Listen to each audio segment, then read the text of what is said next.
Hello बच्चों, let's read the question. The question is truth table of the given circuit. हमको एक circuit दे रखा है और उसके लिए हमको क्या बनानी है, हमको ट्रुथ टेबल उसके लिए बनानी है। ठीक है, तो सबसे पहली चीज हमको पता है कि ये हमको दे रखा है एंड गेट।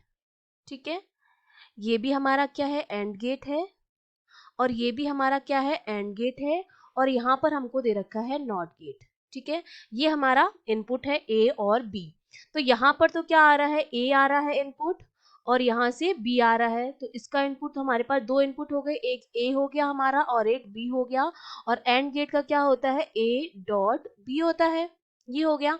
यहाँ पर नॉट क्या करेगा, इस ए को कन्वर्ट कर देगा ए बार में। तो एक तो हमारे पास जो आ रहा है यहाँ पर, वो ए बार आ रहा है, और एक हमारे पास है बी। तो इसका जो आउटपुट हो जाएगा, जैसे इसका ए डॉट बी आया है, इसका क्या आ जाएगा, ए बार डॉट बी। ठीक है, तो यहाँ पर भी एंड गेट जुड़ा हुआ है, तो ई जो हमारा आएगा, वो ई हमारा कितना आएगा, ए डॉट बी। ये भी एंड गेट है तो डॉट होगा ए बार डॉट बी। ठीक है, अब हमको बनानी है ट्रुथ टेबल। तो ट्रुथ टेबल जब हम बनाएंगे तो उसमें क्या क्या वैल्यू रखेंगे, एक तो हम रखेंगे ए, और एक ए बार, फिर हम रखेंगे बी। ठीक है, उसके बाद हम निकालेंगे ए डॉट बी, फिर हम निकालेंगे ए बार डॉट बी, और उसके बाद हमारा फाइनली ई आएगा, जिसकी वैल्यू कितनी है, A dot B dot A bar dot B. ठीक है, तो अब हमें पता है ए और बी की वैल्यू, तो हमें पता है क्या हो जाएगी, 0 0 1 1। तो जो बार होता है उसका मतलब होता है जस्ट रिवर्स, तो ये हो जाएगा 1 0 का 1 0 का 1 1 का 0 1 का 0। और बी हमको क्या गिवन है, 0 1 0 1।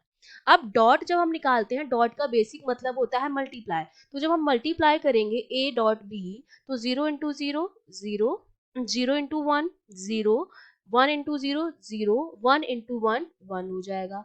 और अब निकालना है ए बार डॉट बी, तो 1 इंटू 0 0, 1 इंटू 1 1, 0 इंटू 0 0, 0 इंटू 1 0।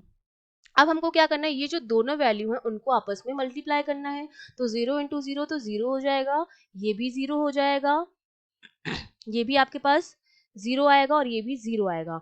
तो बेसिकली हमारे पास जो आउटपुट आएगा वो 0 में आएगा, लेकिन इसमें कोई भी आउटपुट जो है वो 0 में नहीं दे रखा है। दैट सिंपली मीन्स कि यहाँ पर कुछ करेक्शन की जरूरत है। ये हमारा जो गेट है, तो हमारे जो चारों ऑप्शंस दे रखे हैं, उन चारों ऑप्शंस में हमारा ये वाला आंसर नहीं है।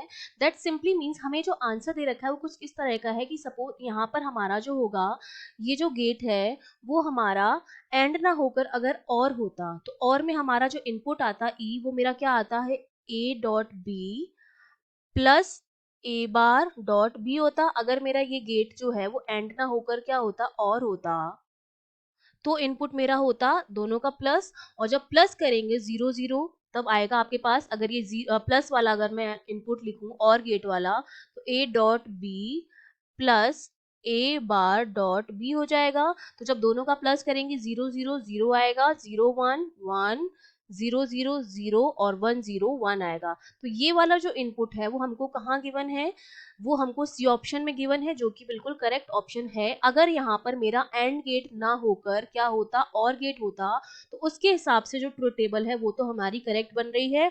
लेकिन यहाँ पर अगर एंड गेट होगा तो हमारा आंसर जो है इन ऑप्शंस में नहीं है। Okay, I hope you understood well. All the best.